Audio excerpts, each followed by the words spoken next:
Here we go. Now, this is where the red carpet begins, and as you can see, it's treachery, mind yourself.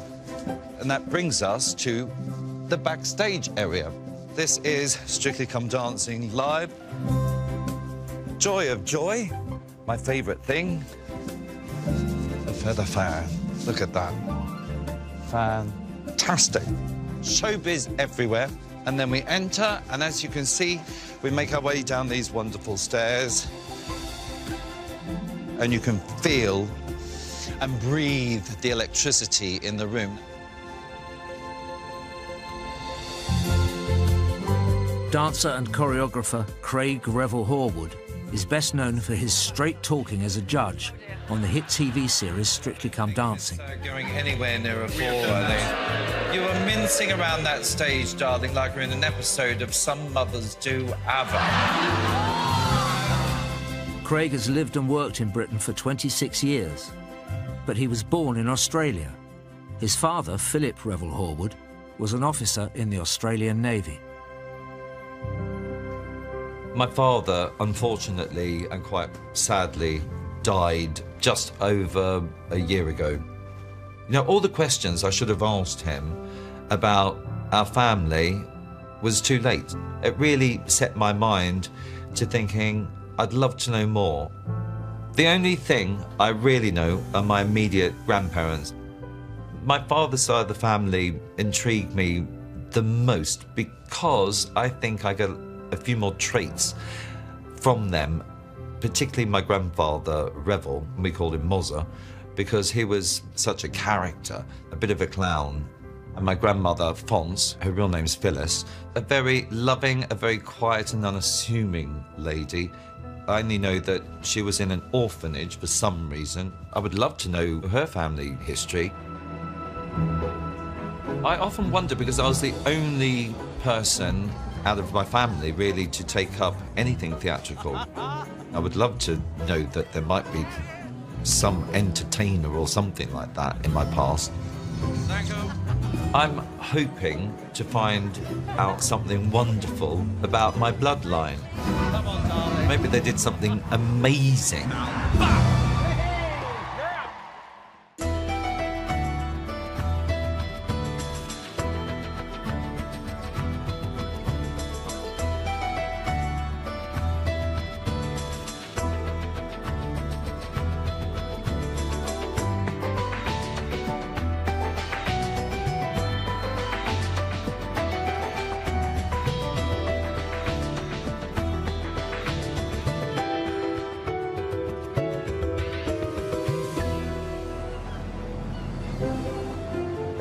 Craig has flown to Melbourne, not far from his family's home in the city of Ballarat. He's on his way to see his mother, Bev, and sister, Sue. I do love Australia. I love coming back. This is, of course, the first time that I've been to Ballarat since my father died. And it does evoke all the fond memories.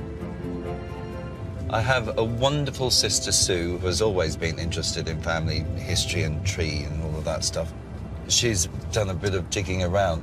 She thinks we were related to a convict that came out from England. I think she'd be really able to point me in the right direction. Craig, his brother and three sisters were raised in the Ballarat suburbs. This is my old neighbourhood, of course, Brown Hill, Ballarat, and this is my mum's home. It's very sweet, very Australiana. I love that. I love the veranda. It's just gorgeous. And here we go. I'm home. Knock, knock, knock. Coming, coming. Who's this then? Me. Hello. Little brother. Long lost brother. Hello. Hello. Mwah. How are you? You look lovely. Thank you. Gorgeous. You look lovely. How gorgeous. Oh, look. First ever show you were in. Making music. Yeah. Wow. Making music. Those tap shoes. Yeah. I thought I was faking the tap in that. I must have learned. I do love that shot. Granddad, Mozza. Yes. And our grandmother, Phyllis, or Fons, on Dad's side. Yeah. Fonts and Mozza. Funny how we called them Fonts and Mozza. That Yeah. was like a nickname. Where did that come from? I have no clue. You Yes. on Fonts's lap. There's me on Mozza's lap with a big finger in my mouth. Nice. He was a clown, wasn't he? And he loved writing his penny farthing. I know, that penny Love that. farthing. So there's another character in the family who is our great-great-grandfather, Yeah. Moses Horwood. He was a convict, one of the early convicts that came across from England. Interesting character. Moses was having a drink at the Queen's Head Hotel in Cheltenham one night with a few mates. Thought he might go and steal a few things out of someone's room. Moses was hauled in and he was charged for burglary. To think that we come from convict stock. I know. How exciting is that? Exciting, absolutely. Hardly royalty, though, is it? Have a look at this. Deaths in the district of Ballarat East. And this is dated 1881. Oh, yeah, Moses Horwood. Look how many children he had. Wow. But the one I want to show you is Charles. That is Revel's father. Mozza's father was called Charles. And this is Charles. He looks really dapper, doesn't he? He does. It's an amazing photo. That is an amazing photo. They look wealthy. It does look a wealthy photo, doesn't it? I mean, you don't have outfits like that if you're No. not wealthy. No. So maybe they did well. Who did he marry? Do we know? I know he married into the Tinworth family, but I don't know much more I about don't know about her. her. So what relation are they to us? Our Great-grandfather Our and great-grandfather. great-grandmother. Yeah. It'd be really interesting to know more about Charles, I Yeah, think. I agree, because, I mean, this is quite close, isn't it, now? Yeah, absolutely. Craig has discovered he's descended from an English petty criminal, Moses Horwood, who was transported to Australia as a convict in 1841. He's intrigued by the photograph of Moses' respectable-looking son, Charles Horwood, and his wife, Craig's great-grandparents. To find out more about them, Craig's come to Ballarat's Heritage Reading Rooms to meet genealogist Helen Mollison. Hello. Nice to meet you. Lovely to meet you too. To just come up here. I want to know a little bit more about this man, who is my great-grandfather, Charles. I don't know who he's with, mind you. All right, well, maybe if you had a look at this document here. Marriages. Oh, here we go. Charles Horwood. Is that Lizzie Bell Tinworth? And that's Charles, and that's Lizzie. And that's Lizzie, in that yes. photograph. So that's who we married. On Correct. March the 17th, 1891. And then, of course, on his side, it's Moses Horwood and Mary Horwood. So they're his mum and dad. Her mother and father, James Tinworth and Elizabeth Tinworth. And they were hotel keepers. It was the mining era in Ballarat. It was just enormous. There were thousands of people coming and going. Owning a hotel was a very good occupation. Wow. Hotel keeper. I like that. Craig's great-grandfather, Charles Horwood, had married well. His Tinworth in-laws were running a hotel at the height of Ballarat's gold rush. In 1851, a chance discovery of gold had brought thousands of prospectors to Ballarat, all hoping to strike it rich. We can now look at this birth certificate. Oh, here we go. Lizzie, her father, James Tinworth, name and surname and profession of James' father, so Charles Tinworth, labourer, Yes. and something in England. That's Eldon, E-L-M-D-O-N, Essex. Oh, yeah, Essex, like Essex. Oh, no. Really? Essex? Essex! In There you England. are. There you In are. England. Yes. Craig's great-grandmother, Lizzie Tinworth, was born and raised in Ballarat by her hotel keeper parents, James and Elizabeth. But James's parents, Craig's great-great-great-grandparents, Charles and Elizabeth Tinworth, came from Essex. But now I have no clue how or why they came here. Here we are with some shipping documents that might be able to help you. Sailed from Southampton on the 5th of February, 1854. Tinworth, Charles and Elizabeth, here we are. Oh. What's that mean? That's an ag lab, which is an agricultural labourer. Someone that digs dirt. Works on farms. Yeah, Works on farms, farms, yeah. yes. Yeah. Okay. Male was 20 and the female was 24. And there we go across. By whom engaged? Oh, Mrs. Smith. So, in other words, who was he going to work for? Oh, I see. When he came to Australia. Yeah. For employment. Employment, yes. So they sailed from Southampton on the 5th of February. Yes. They arrived February, March, April, May. 3 months later, literally almost exactly, on the 4th of May. That's In correct. 1854. Yes. And they sailed into Geelong. But they must have wanted to do that. Yes, because Australia was a new country and we desperately needed people. The government would pay for their fares on the ship. Oh, I see. As well as sending convicts to Australia, to help build this new colony, the British tempted young couples like Craig's great-great-great-grandparents with the offer of a free passage. So he came out, sort of fully paid. That's wonderful. And got fed. And got fed. And Geelong's quite nice, isn't it? And it didn't have to go via Van Diemen's Land, has he? Well, that's As a true. convict. Oh, well, that's nice to know. Now, this here might surprise you. Births in the district of Ballarat, in the colony of Victoria. OK. yes. Charles obviously moved to Ballarat because this is where Yes. the child was born. Yeah, well, this is a Tinworth, isn't it? Edward, father, Charles Tinworth, and Elizabeth Revel. And it says Charles was 26 Yes. and a minor. That is most interesting. So that may have been actually the driving force behind the whole reason why he left Essex in the first place, thinking, OK, I hear there's gold. Let's get a way out there without having to break the law. That's right. He did doing the work for Yeah, Mrs. by doing the work for Mrs. Smith. Perfect. Love that. Oh, well done him. They chose to come to Australia when they were 20 and 24, like a young couple that decided to come and work the land. They moved to Ballarat for the gold rush because he became a miner.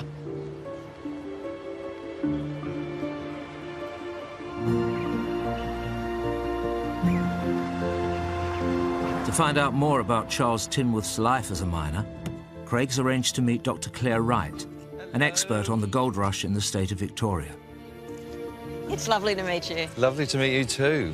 It's gorgeous up here, isn't it? Isn't it beautiful? This is Black Hill. Yeah, I used to come here as a kid, actually. The reason I'm here is because I'd like to find out a little bit more information about my great-great-great-grandfather, Charles Tinworth. I can't imagine what life would have been like, actually, in the gold rush.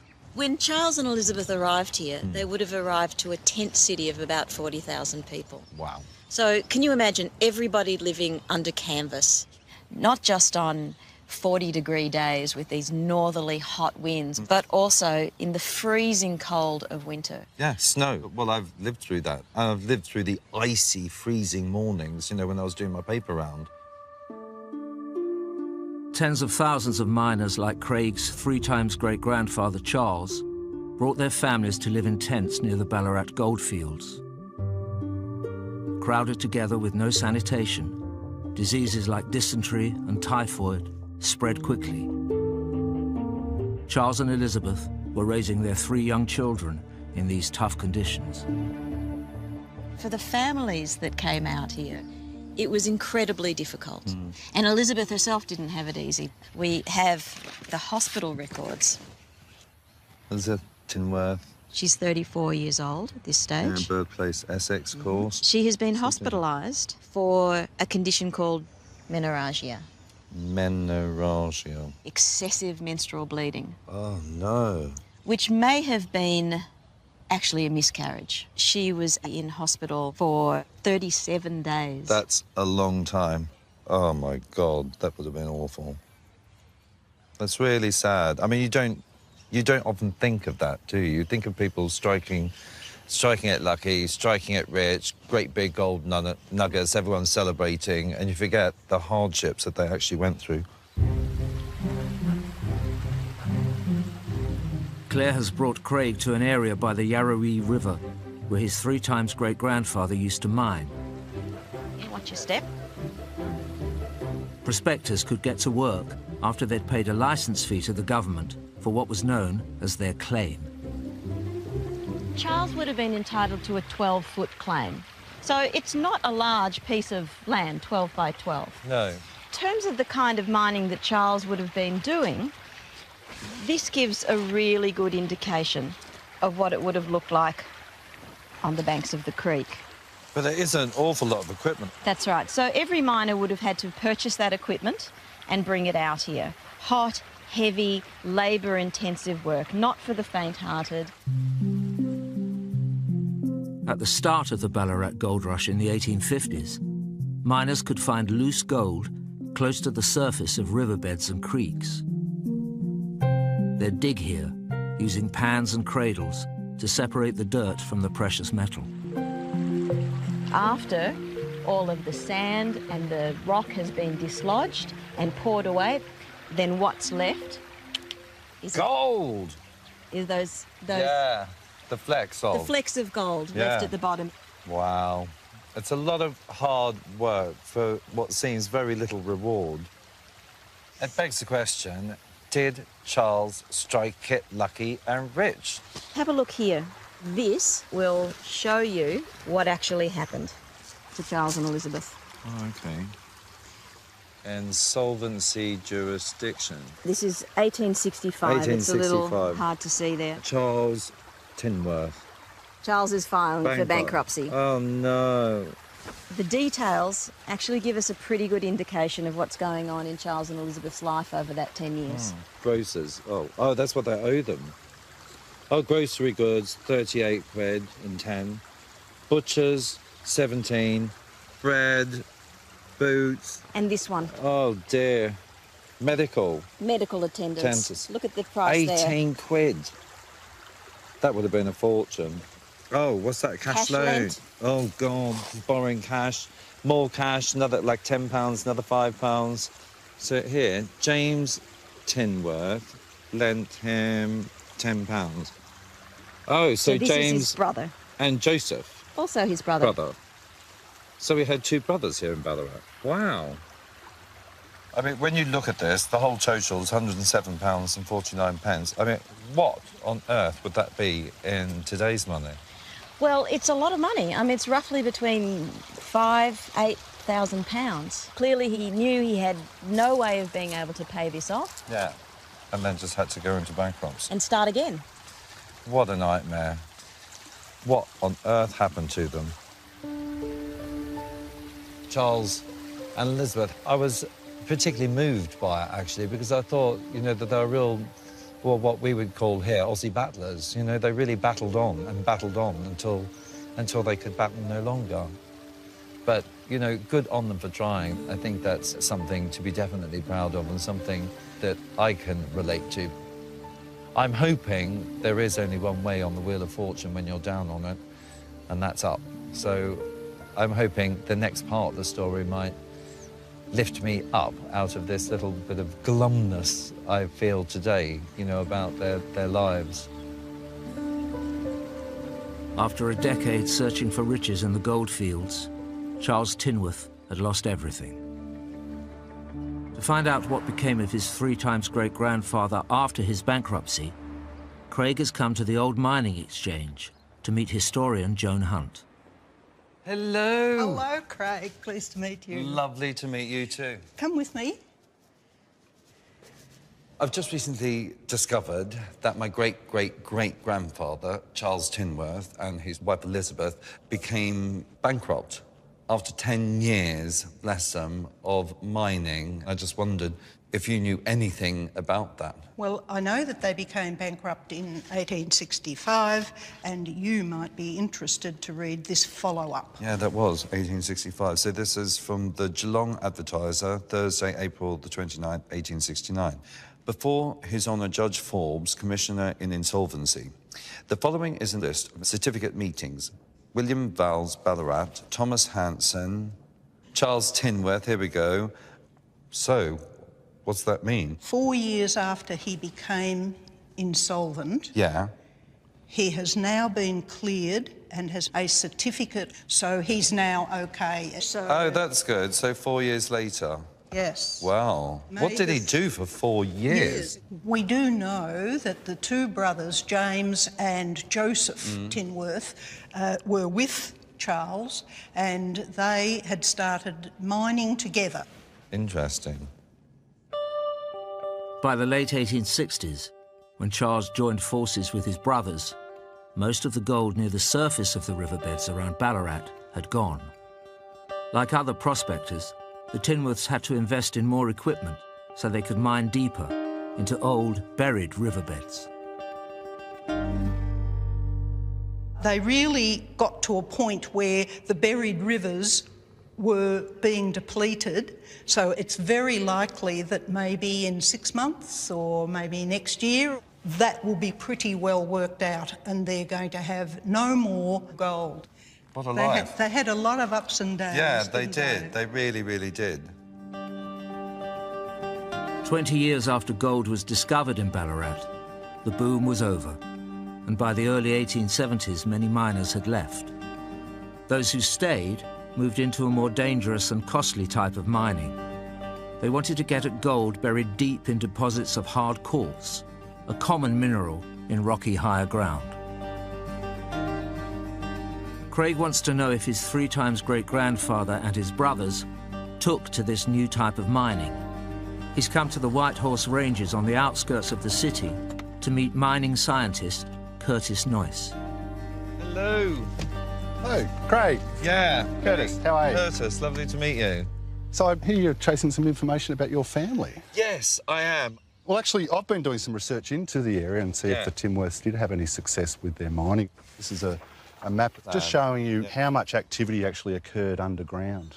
I've just seen Clark's and Tinworth mines here in Ballarat East. That is... although not your family's, is very close to this area. So it'd be a very similar operation. That is huge. I mean, this is a massive progression from when they first started. This is proper mining, isn't it? Yeah, absolutely. Industrial. To get at the gold-bearing deposits of quartz, Charles and his brothers had to build a shaft reaching hundreds of meters underground. They'd haul the heavy quartz to the surface and crush it to extract the gold. So where we stand today is actually where your forebears were. Really? And in fact, I discovered a couple of depressions and I thought I'd better have a closer look. So there's a slight depression through this area. OK. Oh, yes. That had me interested. So I came looking and I actually discovered just here a footing of one of what I believe to be the shaft. Wow. It was a eureka moment. I noticed this tiny piece of concrete. And what I noticed that was different about the concrete is that it's full of quartz, which means it's not modern concrete. So they're using the materials that are available to them. Available, yeah. So I believe that has been put there by your family. Wow. Tinworth quartz. Absolutely. I'm going to build a house out of it. That's amazing, actually. Well done. There's a little bit of history right there. In fact, a huge bit of history. It hasn't been uncovered for years. How exciting is that? I'm not sure if you're aware, Craig, but today we are mining directly under here. And if you'd like to come underground, I can show you the base of this shaft. I'm getting goosebumps. I mean, this is ridiculous. This is about coal mining. Absolutely. This is about mining, and I'm actually studying It still exists. Wow! Underneath this now. 500 to 600 metres below the surface, we are mining today. That is insane. I love it. Curtis is taking Craig underground into a modern mine to see the remains of a shaft from the 1870s. The Tinworth mine was only metres away from this site. So, off to our left, and there we have... Wow, that is tiny. Yeah. That is unreal. The shaft, you'll just see some timbers in the background there. Yes, I can. So that's where the cage would come down with the men. Oh, OK. And because it's the bottom of your workspace, you'll have to bring out your wheelbarrows and your tools for the day. So this level and the entrance, if you're doing it with a pick and a shovel, it's as wide as it has to be because you've got to haul all of that rock back up. It's laborious, isn't it? I mean, they must have worked tirelessly on that. So one of the risks working underground, obviously, is the collapse. So while you're tunnelling away, they won't have all of the ground support in, and a number of men lost their lives. Oh, God. I know you hear of, like, old mines caving in, don't you? Yeah. Oh, God. You know, when I look at that, and I think that my ancestors, you know, my family, were down in among that, looking for a new future, you know, and what they were prepared to do to get that new future is beyond me.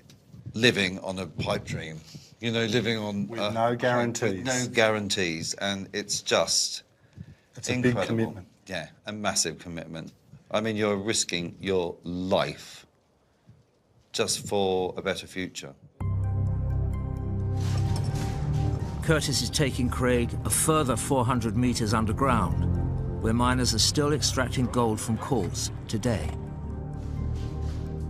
So, this is the end of the line, it seems. That's right. Yeah. You'll see the grey rock is waste. Waste. The white is the quartz, which is what hosts the gold. But all quartz doesn't have gold in it. See, that's the big shame, isn't it? That's right. If it was easy, everybody would be doing it. That's right.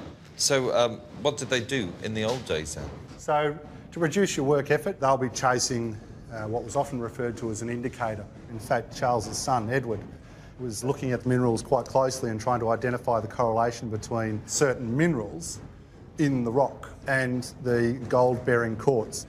It's amazing. By the time he had moved into deep mining, Charles Tinworth had spent 20 years searching for gold. His sons had joined him in this risky business, and Craig wants to know if the struggle ever paid off. He's come to Ballarat's Gold Museum to meet historian Jan Croggin. My great-great-great-grandfather's son, Edward, discovered some sort of mineral way of finding quartz and gold and mining it. I was just wondering whether or not, number one, he was successful at it, and how he went about it. Edward Tinworth, son of Charles, your great-great-great-grandfather, is actually responsible for one of the things that made it possible to make a lot of money. He was only 13 years old. He worked out that if you could find where the quartz intersected with slate, you found a lot of nuggety gold. Now, that became more or less a rule. You've probably heard of the indicator. Yeah, I've heard the word, but I never fully understood it. Well, Edward Tinworth found the indicator for the Ballarat East goldfield. Wow. So it's pretty exciting. That is, and that's an upturn, I can tell you. I've been in the doldrums, darling, you know, and then they come up with it. That's brilliant. Oh, that's exciting. And, of course, the second question you asked me was it helpful? Yeah. Have a look at that and see what you think. It's a Geological Survey of Victoria. Oh, I see. List of nuggets found in Victoria. Oh, here we go. Tinworth's party. And that was from the indicator. And how much did it weigh? This was in 1880. And it weighed about... 250 ounces. That's huge. Yeah, it is huge. I mean, how much is that actually worth? On today's prices, would be £1,000 an ounce. Wow. So that's £250,000. £250,000. Oh, that's brilliant. They must have absolutely been delighted. I mean, they'd been through so much hardship. I mean, to finally win the lottery. If you'd like an indication of what a nugget might have looked like... Yeah, I would love that. We can show you. This is a bit special, yeah. You're kidding. You like to... Yeah, I want to hold it. Of course I do.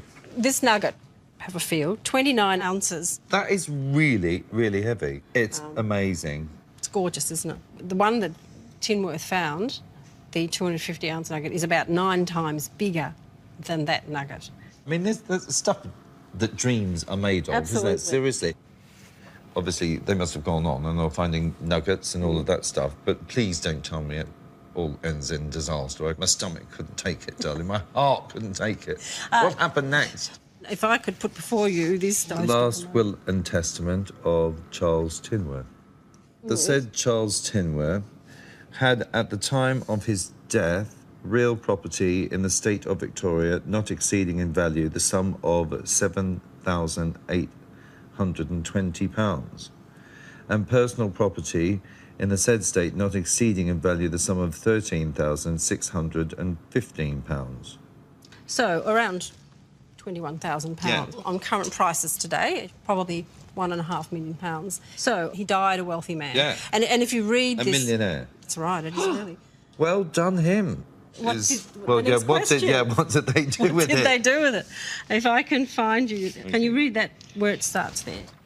And I also give and bequeath the sum of £300 to each of my grandsons, James Tinworth and William Tinworth. An important bit is here. Son of my late son, James. Yeah. What happened to that? He died before? Yeah, him? you're absolutely right. Well, that is a huge shock. Yeah, That it is. his son died before him. Craig's great-great-grandfather James died from kidney failure when he was just 48 years old.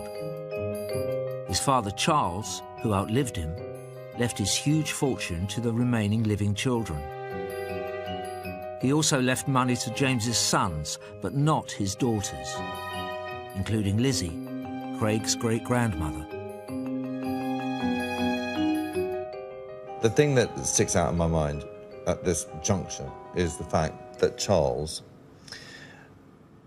in his will, left the money only to the boys, the grandsons in the family, not the granddaughters. That's right. One of which, of course, is my relative, Lizzie. That's right, yeah.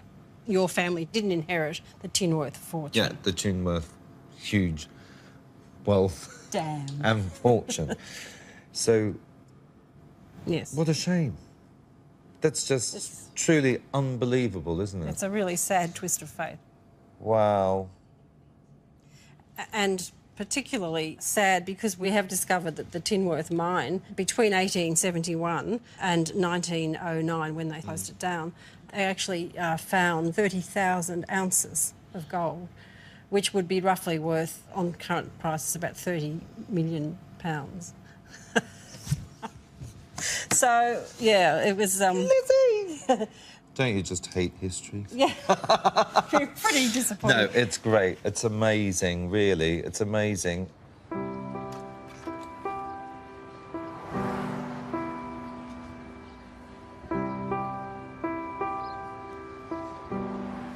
It does make me wonder what my father, who recently died, may think of this journey, because I'm sure he knew nothing about all of this. The idea that Charles Tinworth had 20 years before he really achieved his dream was showing great determination and great human nature, and that's what I love.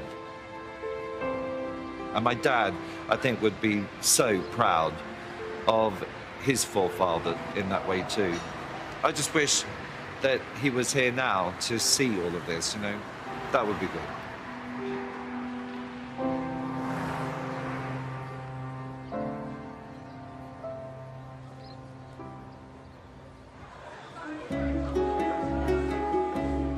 I think it's time to actually find out about my grandmother's side of the family. I call her Fonce. I don't ever really get to see my grandmother that much. Last time I saw her was literally 4 years ago. And since then, my father has died, of course, her son. So she's probably been dealing with that. I can't wait. Craig's flying 2,000 miles west across Australia to see his grandmother Phyllis, known in the family as Fonce, who lives in Perth. Fonce turned 100 last month. I mean, she was born in, 1917, for goodness sake, which is just outrageous. I really know very little about my grandmother's upbringing. The only thing I really know is that she was in an orphanage. Phyllis lives with her grandson, Craig's cousin, Logan.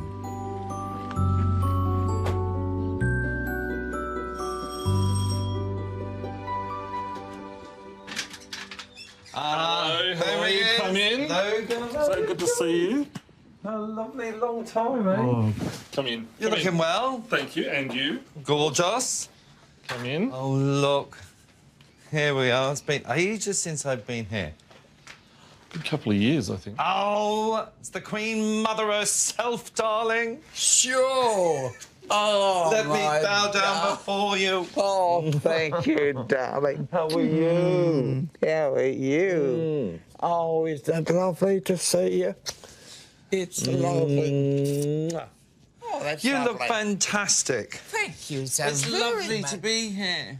I'm glad you could come. I believe you got a little card from the Queen herself. I sure did. Would you like me to show you I one? would love it. Have a look at it. Wow. Mrs. Horwood, I'm pleased to hear that you are celebrating your 100th birthday. My sincere congratulations and best wishes on this very special day. Elizabeth. Oh, how fantastic. It's beautiful. So, Fonts, Yes? I haven't, over the years, asked you much about your life, your roots. I don't know whether you have any photographs of your mum and dad, by any I've chance. just got one, Oh, and here it is. It's a beautiful photo of them. That's my mum and dad.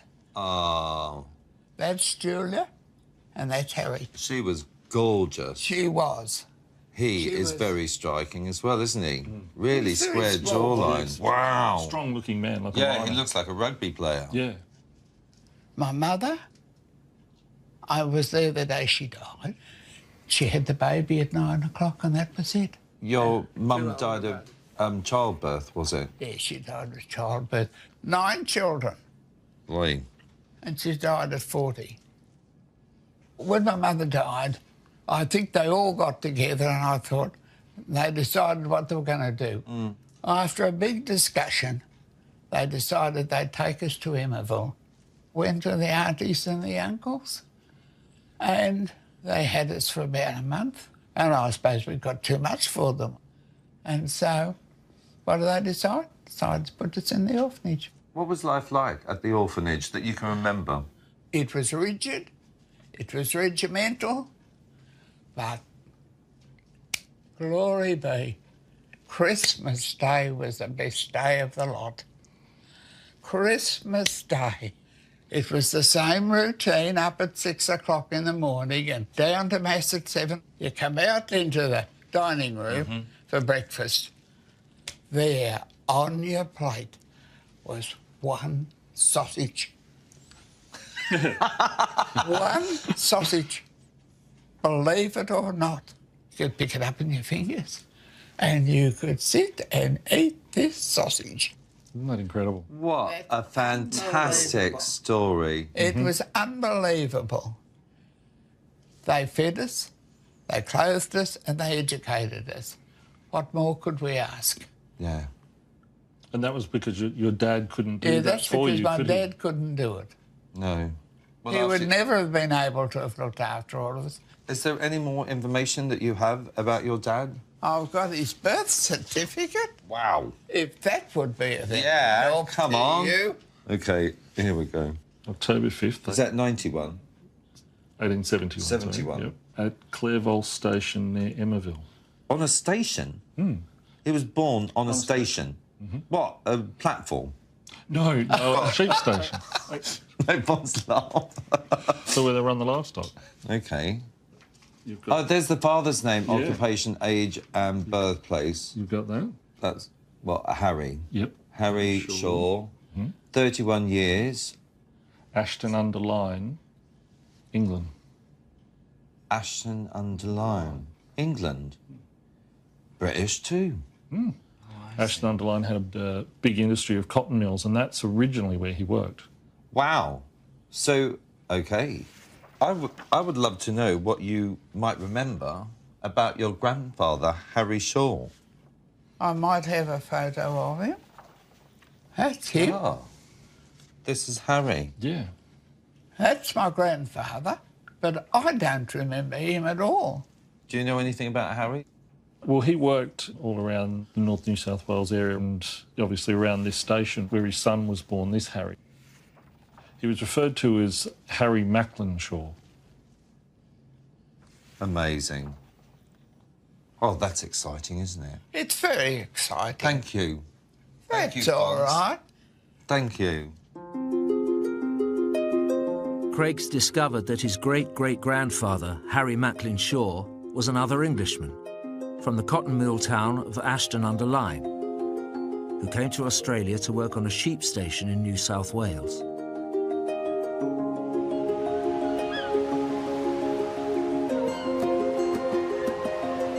Today I have embarked on a whole new family once again. I mean, it's just brilliant, absolutely brilliant.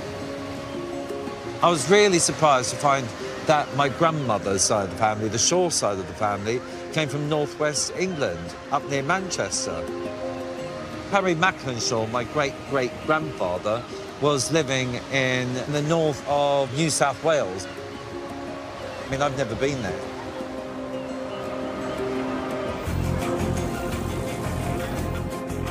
Craig's travelling back to the east of Australia, to Glen Innes, the place where his great-great-grandfather, Harry Macklin Shaw, settled.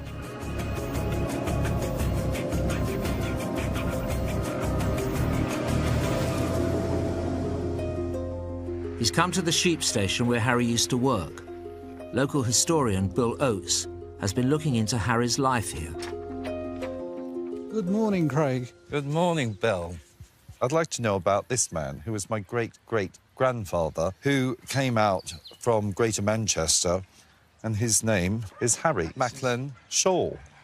Harry came out to Australia following his brother William, who'd arrived in the colonies sometime earlier. Oh, OK. There was a shortage of labour up here, whereas the mills were struggling in England at that time, so there were many people making similar decisions. Right. I have got a photo here from the early days. I've been needing these. All right. Clairvaux was a head station, would have been over 50,000 acres at this stage there, and they would have run about 20,000 sheep. That's big, isn't it, really? It is, and they're communities in themselves. I can imagine it would be quite a tough life. It would be a tough life.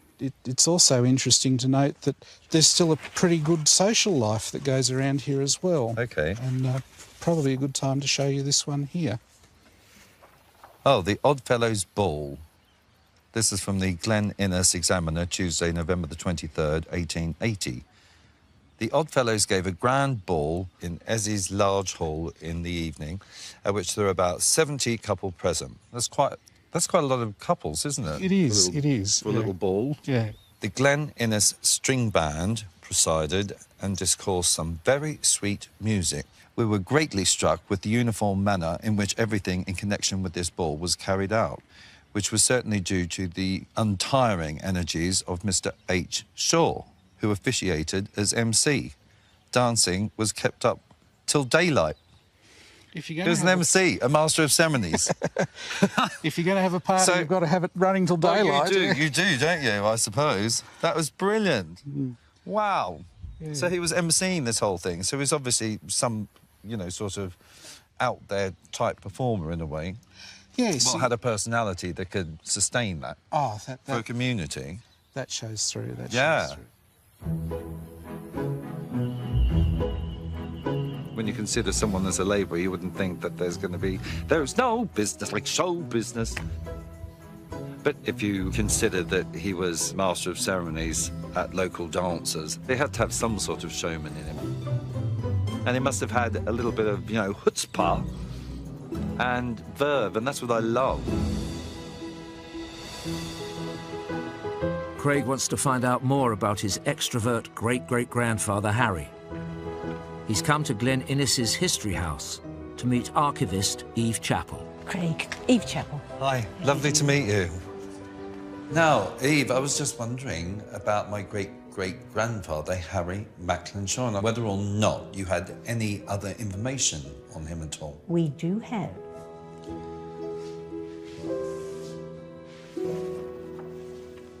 You have a look at that article there, Good Templary at Vegetable Creek. The annual anniversary of the Nil Desperandum Lodge. OK. The singing and recitations were not up to expectations owing to some imperfections in the stage fittings. Everyone's a critic, darling. Everyone's a critic. Harry Shaw's step dancing and recitation were well rendered. So he was dancing a bit. Yes. And acting a bit. And reciting. Yeah, and reciting stuff. Dancing was indulged in until the early hours of the morning. He has a reputation for that, because I read a little bit where, you know, he was emceeing a ball and had it closed at sunrise, you know. You can see he's one of these people who's right in with his community. Yes. And he's going to enjoy himself. How fantastic. There's more. This is 1877. A very acceptable performance was given to this club on Wednesday evening last at the Royal Assembly Rooms. These clever performers sang a number of songs in a creditable manner. The ex-champion clog dancer of New South Wales, no, Mr. H. Shaw, an ex-champion clog dancer. You've got somebody famous in your family. That's hilarious! Clog dancing. That is brilliant. Clog dancing was a hugely popular pastime in late 19th century Australia. A forerunner of modern tap dancing, performers wore wooden-soled shoes and tapped out steps in complex rhythms. I never really considered anyone in my family to be part of theatre at all, so this is finally ringing some bells, darling. We're loving that.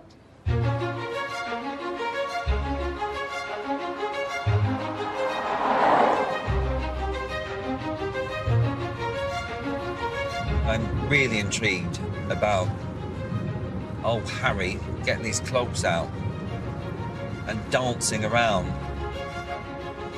And I just found it really fascinating that there is finally some theatricality in my blood.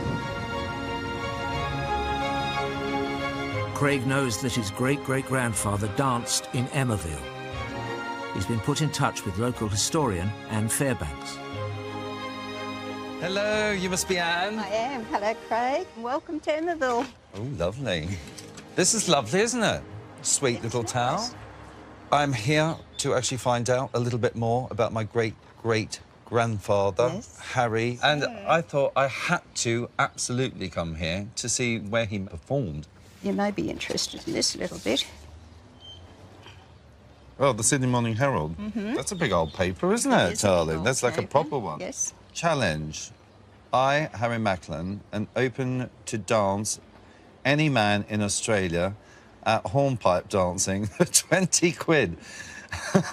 Which dances the most steps, dances them the cleanest, and keeps the best time. Man and money ready at Westmoreland Street Forest Lodge. Wow. So is this like an advertisement? Yes, he's challenging. actually challenging somebody. Challenging people for 20 quid. That's quite a lot of money back then, And this isn't is it? 1871. You know, 20 quid back then's about $1,000. Yeah, that's a lot. That's money. That's a lot of money. I just can't imagine putting an ad in. I will dance. I'm open to dance. Any man in Australia at hornpipe dancing. But who's judging him? This is the thing. He's probably going to judge himself. Yeah, well, he must be. Man and money ready. That is brilliant. It's good, isn't it? I mean, he's really, like, throwing it out there, isn't he? But To make not money. only that, to get to Sydney from here, he would have had to travel overland to Grafton, which would have taken 3 or 4 days by horse. And then from Grafton, he would have gone to the coast and caught a steamer to Sydney. Yeah. Just to go down there to perform. That is amazing. So, have another little one here too. Have a look at the date. Friday, January the 26th, Yeah, 1872. which we, of course, know as Australia Yeah, Australia Day. So he's popped off to Sydney for Australia Day. At 4:30, the champion clog dancer, Harry Macklin, in his celebrated dancers. It's just insane. It gets even better, Craig. Now have a look at this. That building there is the one that he performed at on Australia Day. It actually made the London news. So the rallies back home could see how well he was doing here in but good I mean, old Oz. Did he tell the relatives back there, oh, I'm going to be a champion clog dancer and I'm going to be performing He probably did almost equivalent to the opera house? He probably said that when he left home. He said, you'll be hearing about me. That is amazing. I mean, to think, actually, how on earth he learnt any of that is beyond me. You know, to become the New South Wales champion for clogging is just insane.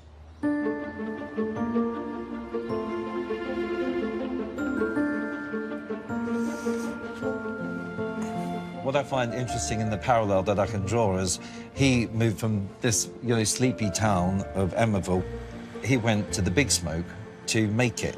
That was Sydney, of course, and I was in Ballarat, and I moved what I call the big smoke, which was Melbourne. So to think that my great-great-grandfather has done the same thing is just madness. I can't get my head around it just yet. I really need to go to Sydney to find out a lot more about him. Craig's retracing his great-great-grandfather's journey to Sydney to try to find out how Harry became such an accomplished clog dancer.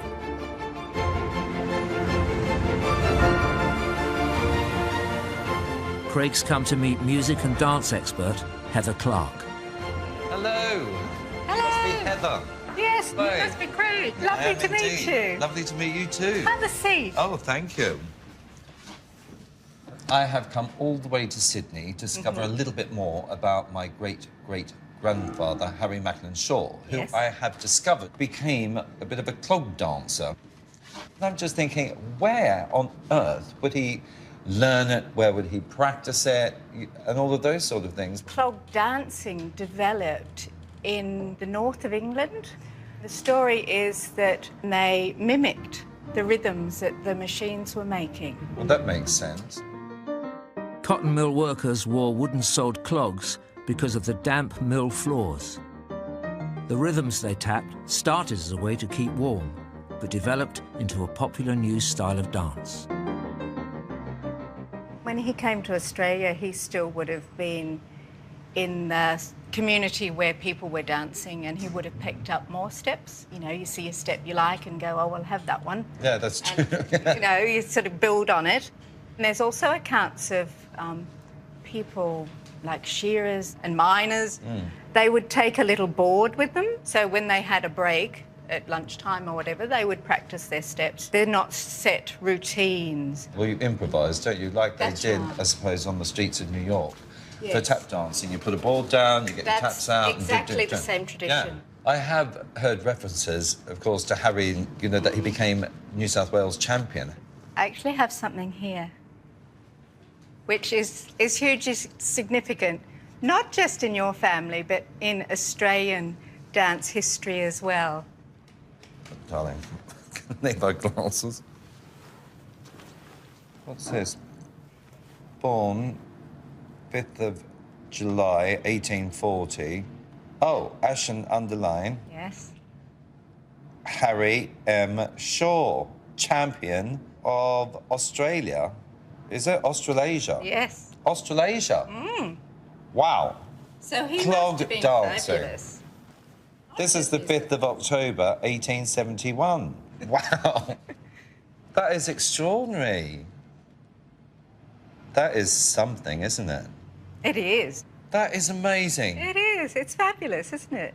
It's incredible. I had absolutely no clue whatsoever. That is a little gem of histoire right there in my hands. That makes it all real, actually. It does. It really yes. does. Oh, I want to learn clog dancing. Well, I can help you there. Oh, no. Are we going clogging, darling? Yes. How excellent. I can't guarantee I'm going to be any good at it, but we'll have a go. Well, How exciting. come over this way. Now, what I have here for you are a lovely brand Oh. new pair of clogs. Oh, they're a bit special, aren't they? There's not a lot of movement in those. No, really solid.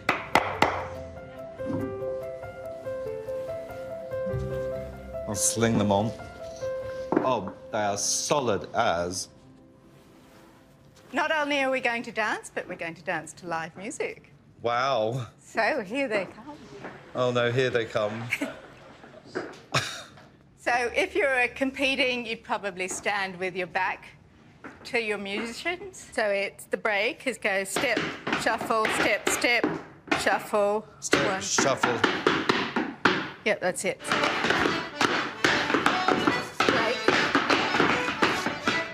Oh, I see. Yeah. Then into the break. Okay. Shall we give it a bash? Okay. Oh, dear. This is like throwing me one, isn't it? On the spot. Okay. Break. Oh, that's the break. Bum, bum. Okay, try it again. Okay. That was terrible. Ash, I'll just copy you. All right. And I'll fudge it to the end. I'm sure you're very good at that. Yeah, good at fudging.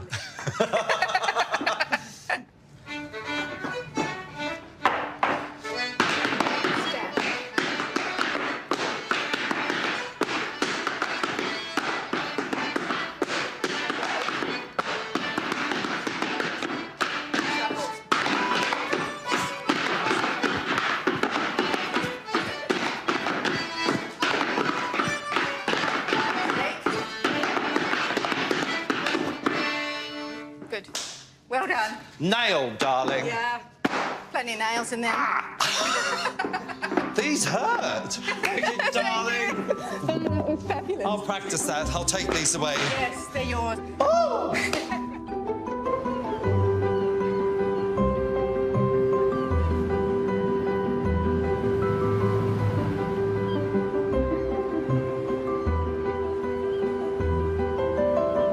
It was just brilliant to see Harry Shaw, you know, take that crown for Australasia clog dancing. I mean, who would have ever dreamt it? And I'm so proud that he made something of himself. Harry and Charles Tinworth, two men, very, very driven, two very powerful men in a way, that went against all adversity and really came out on top. I started feeling strongly that I was very much like them. I wanted to follow my heart, my passion, my dreams of dance. And it's just amazing to know that that actually runs in the family and in the blood, as it really has put a new twist on who I think I am.